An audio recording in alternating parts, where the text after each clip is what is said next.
Ok, mais uma Comidas da Terrinha, aqui para ovos e personalidades, com o João Carlos Farrapma. Então hoje vamos falar de um prato regional do Minho, norte e interior de Portugal. Vamos falar de papas de sarrabulho. Nome bem interessante.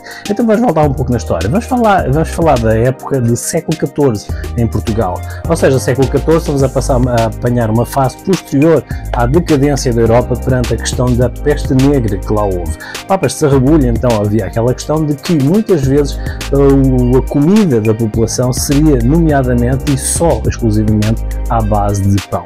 A população mais encarecida não tinha outra alimentação a não ser isso. Só que havia aquela questão de muitos que tinham só como alimentação do pão, aqueles farináceos. Havia aquela questão de quem matava animais compartilhava o sangue desses animais. E, entretanto, houve esse processo elementar ou de uma questão casual para enriquecer a proteína, de adicionar o sangue para que a fermentação juntamente com a farinha fosse lenta e que desse digamos assim, um relance, um realce ao pão com uma proteína não existente, mas sim com o sangue desse animal para a fermentação desse pão. E assim surgiu as papas de sarrabulho. Só que a papa de sarrabulho em si tem vários condimentos. Estamos a falar de farinha de milho, sangue de porco, sangue de galinha, chouriço, entre outros ingredientes. É servido basicamente como a estrutura ou como uma apresentação, como se fosse uma sopa, tá? Mas uma sopa que é servida somente lá no norte de Portugal no inverno, exatamente pela época da matança do porco.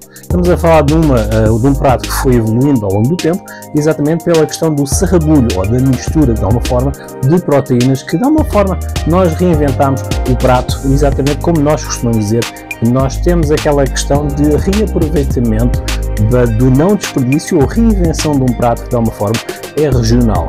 Lá está, temos a harmonização clássica, é servido com um vinho verde tinto, tá? Exatamente pela questão da sua acidez residual, para de alguma forma contrapor a gordura existente no prato. E lá está, da atualidade esse prato sofreu várias reinvenções, mas sempre mantendo a sua origem na estrutura da questão do prato. O sangue de porco, várias carnes ou o sangue de galinha e um prato bem consistente para ser comido e consumido, no caso, no inverno em Portugal, no norte de Portugal, no caso. Então, foi mais uma história aqui de Comidinhas da Terrinha, espero que tenham gostado e não percam então um próximo episódio. Tchau, tchau!